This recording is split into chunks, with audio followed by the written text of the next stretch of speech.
Alright guys, how's it going? It is Wednesday the 24th of June 2020 and you're watching KopTalk.tv. Hooray!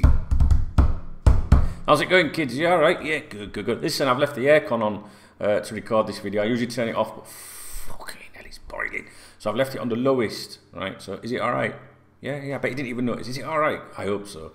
Low power's got to be better than no power, seriously. How are you doing? So I'm back, as you can see. I wanted to talk to you about Adama Traore. Is that how you pronounce his name? Adama Traore. I always want to call him Adam. I don't know why. Probably because it looks like Adam. I just wonder what your thoughts were on the ongoing speculation regarding him. He's 24 years of age. You know who he is. He plays for Wolves. He's been capped at various youth levels, up to the under-21s with Spain. I don't think he's got a senior cap yet. He was linked with Liverpool prior to football being suspended. But and I couldn't say when. And normally I can say to you, and we're going to have this quite a bit going forward. Normally I would say to you, oh, around November, December, you know. But we was missing a few months now. I ain't got no idea when where it all fits in. Bizarrely, I think it was around November. He was linked with us, but the suggestion was that Wolves were looking for £75 million at that time. In fact, I've got a feeling we maybe played them around the same time. Let me have a look at the. Let's see if that just. I know it's not very important to you, but it's important to me because I hate to. I'll sit here all day going, when was it? When was it? So let's have a look. Let's see if it was about October, November, December, somewhere around there. Right, December 29th we played Wolves. So I've got a feeling it was in December then, because I think it was towards the end of last year. And, you know, I put it down to, at the time, I think I just thought, well, you know, we've got a game, and it's just like mentioning because of that and stuff like that, you know.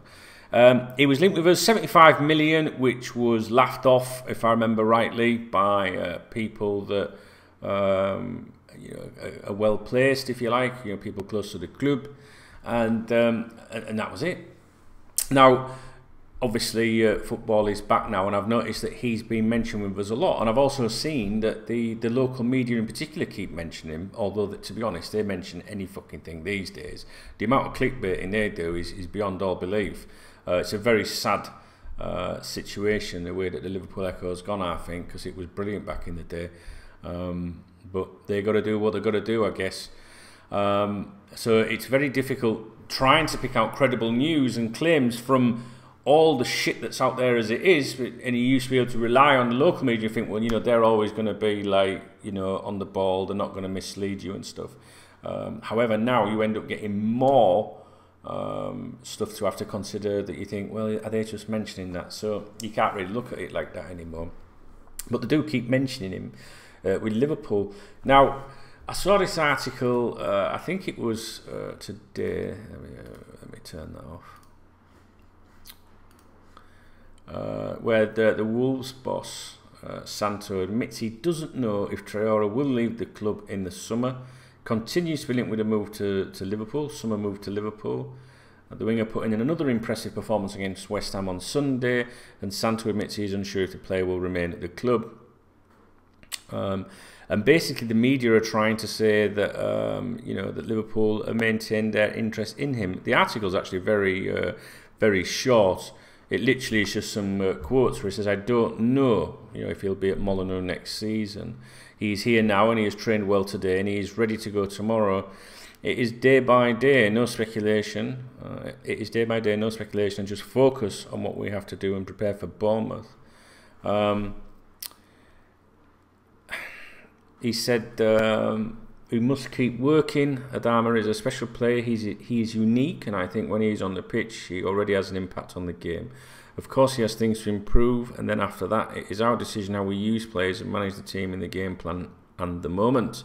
The momentum and the moment we are in after 3 months of activity, we have a lot of things to judge on and try to make the right decisions. Not great English there. I'm not digging at him. but it was just a little bit difficult to read. So there is a lot of speculation about this kid, and uncertainty about what's going to happen next in his career. And if you look at most of the news articles that I'm going through now, and the headlines, nearly all of them have got Liverpool in the headline or in the opening sentences. How Liverpool could line up after £110 million Adama, Traore and Ruben Neves transfers is an article there by the Daily Express. It says Liverpool have been linked with a double swoop. So the problem I have with it, guys, is I might be wrong, but I'm sure that I read within the last week or so that they were saying that his valuation was £90 million. Now, if Liverpool pull out of a deal for Timo Werner at 50 million, citing that the skin and all that, right, then do you really think they're going to go and shell out 90 million, 75 million on this kid? You know, I think it, I don't want to go on too much about the Timo Werner stuff. We've done it to death. The lad's future has been resolved, but obviously the boss was very disappointed about it, and he personally called him and said, "Look, I didn't give up believing in you. It was purely financial reasons that I couldn't make a deal happen." The boss has said that, right? So, and then people automatically now say, "Oh, well, he won't be happy, won't the boss?" No, the boss won't be happy, but I think he's very professional, and I think he's part of the team. And he will turn around and say, this is only an opinion. He will turn around and say, yeah, I'm disappointed, but these are my employers, and I've got to do what I'm told to do. That this is the environment within what I work. So I don't for 1 minute believe that the manager will be banging on FSG's door like some people want to suggest, and will be kicking off or sulking. I think it's just like, that's it. It's just we couldn't make it happen. Well, we could make it happen. For me, I don't want to get into a big debate, and I don't want to slag the owners off, right? Because we're about to lift the title, but I want Liverpool to get better. And last year when we won the Champions League, I was really disappointed that we didn't do any proper business in the summer. And then people were like, "Are you for real? We've just won the Champions League." And I was like, "Yeah, but I want to win it next year as well, and I want to win the league, and I want to win the FA Cup, and I want to win the League Cup. Yeah, we've won all these other bits and pieces. Yeah, but I want to win everything, all right?" And we didn't proceed in the Champions League this year, did we? We didn't win it. So, maybe if they'd have invested some of the money that they've had back then, we would have had a better squad, And this is the same thing I'm thinking now this summer. I've got to be honest with you. I'm a little bit nervy, right, going into the summer. And it's too soon to say I am nervy, I'm bricking it. But I'm a little bit concerned that Liverpool might be taking things for granted a little bit, or maybe the owners. Because I felt like that last year, because I thought when you were the European champions and world champions, but last summer I was like, we're European champions, let's show some real intent now. We're going to go out there and get the best additions to the squad. Now you can turn and say, well, yeah, but we've already got these. Hang on, every player can, usually not every player, but can be improved upon, or another alternative. Now we know that we don't expect FSG to go out and be reckless with the spending like some other clubs do or have done. But for me, Timo Werner at 50 million quid, right, is probably half of his normal valuation. Right, if that contract clause hadn't been there, you're looking at 100 million plus, I would have thought, under the previous circumstances. So, because we don't know how the market's going to, even out now, do we? Now, some people will say, yeah, but 200 grand a week to sit on the bench. Listen, right, his personal terms had already been agreed with Liverpool, so the terms were obviously not a problem. That therefore suggests to me that he was willing to take less salary at Liverpool. And who do you want coming off the bench? Do you want Origi coming off the bench, or do you want Timo Werner coming off the bench? Yeah, what I've noticed is the minute the Timo Werner deal fell through, the local media in particular started bigging Minamino up. Minamino, right? They started bigging him up. Everything. I don't know if any of you have noticed it. I noticed it. They've got a good relationship with the owners, what I'm saying? The journalists on the ground there. And honestly, I don't want to have to put like a foil hat on or anything, but I'm absolutely convinced that it's the minute that the Werner deal was put off, announced that he was going elsewhere, they then were like, oh yeah, but Minamino is going to be amazing. So let's hope Minamino is fucking amazing, you know. We shall see. What I found strange about the Werner situation was when he left, right? We're all Liverpool fans, right? The majority of people watching this are Liverpool fans. So out of 10 of us, 5, 6, 7, 8 might be disappointed. A couple might not be disappointed. Whatever, it doesn't matter. You know, with whatever the figures, there is always going to be a different opinion. What I find really strange, right, is the clique, right, the journalists that cover Liverpool Football Club, the ones that get briefed and all that by the club, right. Not one of them, as far as I can see, has come out and gone, I'm absolutely devastated we can get Timo Werner. Every single one of them was like, don't matter. And that's where I always think it's not really, the people really are impartial. Because how is that possible? If I pick 10 Liverpool fans here, all right, 10 of you guys, some of you will be like gutted.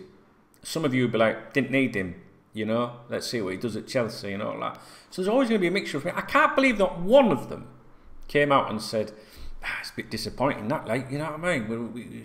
Wrong move, that, we should have got him for 50. See, I said I wouldn't talk about him, but I don't know. I'm over it. But I just feel like we haven't spoke properly for a while, that's all. So that's why I'm going over it again. But basically, I am a little bit worried, actually, about what's going to happen in the transfer market, because I can't see how Liverpool will go and spend now 50 million on another player when they chased a player for a couple of years, could have got him on the cheap, and didn't. So why would they now go and spend 50 million on someone else? So I'm not saying you've got to go and spend 50 million on people. I mean, the lad at Leeds, the defender that's on loan there, is it Ben White? I can't remember his name. It's, you know, I'm so out of sync with everything. I don't even know what... Ben White, footballer. How old is he? He's 22, right? Centre back. Now, Liverpool really, really, really like this boy, right? Really like him. Now, the suggestion was that he was going to be available for about 20 million. But because of the pandemic and the suspension of football and clubs being on their asses, apparently, like Liverpool, that we might even be able to get him cheaper, like 15 million. So, you know, I started to think, you know, oh, we're being told Liverpool aren't going to do any business. But then surely there's some deals to be exploited, isn't there? Do you know what I mean? The kid Rashica, I think it is, that I touched on yesterday's podcast. If his club go down, is it Bremen? If they go down, I think he is available for 16 million euros. So you'd imagine that we'd go for someone like that. I'm not one of these people that says you have to go and spend a lot of money to improve yourself or to improve your squad. Yeah, Andy Robertson is proof of that. But I would like to see intent, and I just worry. You know, the front three are getting a little bit older now. I don't know what the fuck is happening with the African Cup of Nations or whatever it's called. I don't want to be depressive, because we're not to win the league, and that's all people are going to meet you with. That's all they're going to say. They're going to say, yeah, but I know that, man, I know. But then I'm already looking forward to next season. But we don't know. We might do all right in the summer. But I'm a little bit nervous about it, to be honest, guys, because I think that, you know what I'm nervous about? I'm all right about the squad, right? And you know, some players may stay that were originally going to go, and I understand that you have to be sensible if the coronavirus comes back again and there's a second suspension of football. Absolutely, I completely understand. But we've had some fucking money in, guys. We're a very wealthy club, right? All that bothers me is I just think, yes, I'm happy with what we've got to go into next season with the current squad, right? But there's just a little thing in the back of my mind after last summer, possibly this summer, that maybe they're a bit like, Klopp's, he'll sort it out, he's brilliant, we don't need, you know, we can just save a bit more, you know. And I've just got this horrendous feeling that we could end up having a nightmare next season. But no, I can't think like that. I don't know, maybe it's just because it's come back. Now I've said that, we'll do a treble next year. Don't worry, guys, we'll be all right. I don't know if any of you think the same. Do any of you guys think the same about being a bit confused with it all? I mean, look, let's not have a debate about, you know, whether you rate Werner or not. Fuck that, it's irrelevant. what I'm thinking about is the money. So you can replace Werner with another player. I don't know. I just don't want them to become complacent. That's the whole point I'm trying to make. That's it. I just don't want us to be complacent. And I think we were a little bit complacent last summer. And it concerns me, especially with Chelsea doing some great recruiting at the moment. But I'm not bothered about anyone. Hey, I tell you what I heard on the radio today. Don't know who it was. Some right knobhead talking about when Jurgen Klopp was appointed Liverpool manager, that the Liverpool fans weren't really that excited. People weren't really excited, he said. It was this morning on the breakfast show on Talk Sport. I do listen to Talk Sport. I like to listen to the former Liverpool players that are on there and stuff like that. And I was listening to it when I was getting up, and what did he say? He said, yeah, because he wasn't like a Guardiola or a Mourinho. I'm sorry, guys, but I was absolutely buzzing off my tits when we signed Jurgen Klopp. And he was absolutely up in that status to me. I don't know what it was to you. I mean, Pep Guardiola to me, I'd be more excited getting Klopp than I would have been Guardiola. I've got to be honest with you. Jose Mourinho, years ago, I had a lot more respect for him. I don't really like him now, to be honest. I mean, I like him as a character. You know, I like characters, as Brendan Rodgers would say. But I thought that was wrong, and he's on there on the radio saying that. And the two people, one of them was Annie McCoy, so the other was the chick. Is it Laura Brooks as well? I don't know. I don't pay attention. And they were like, yeah, that's right, yeah. And I'm thinking, hang on a minute. I remember KopTalk back then when we were going for Klopp, and could we get him? Would we get him? We got him, and everyone was buzzing. As much as we would have been if we'd have got a Mourinho or Guardiola. Would you agree with that? What's that shit all about? I hate that when people say that on a radio and there's no one there to go, hang on a minute, that's not actually true, because you don't speak for Liverpool fans, because it wasn't a Liverpool journalist or anything. Anyway, all right. So we've talked about a few things, haven't we? Traore, do you think Liverpool will go for him, guys? Would you like to see him? Good player, but sometimes I watch him and think, he's just fucking big, isn't he? Do you know what I mean? Yeah. I like him. Well, no homo. But what I mean is, yeah, I'd like to see him in the squad. But you know what? If we're not going to spend 50 on Werner, we're not going to spend more on him, are we? Surely. I don't know. Listen to yesterday's podcast, KopTalk podcast. It's on Spotify, Deezer, TuneIn, Apple Podcasts, Google Podcasts. There were some great emails on there yesterday. One of them was very much along this route of what I'm saying about, let's make sure we don't take things for granted or become complacent. Sometimes if people say, well, we shouldn't be spending 50 million on... I'm going back to it. We shouldn't be spending 50 million on Timo. Well, why the fuck not? It would have cost 100 million normally. All right, I'll shut up. Right, all I wanted to do really was say two things. One, Adama Traore, I wanted to address the speculation because there's been a lot of it. I'm not convinced. And two, I wanted to say I hope Liverpool aren't complacent in the summer. Because I'm sorry, guys, I'm gonna say it, but I think this suits FSG to the fucking ground.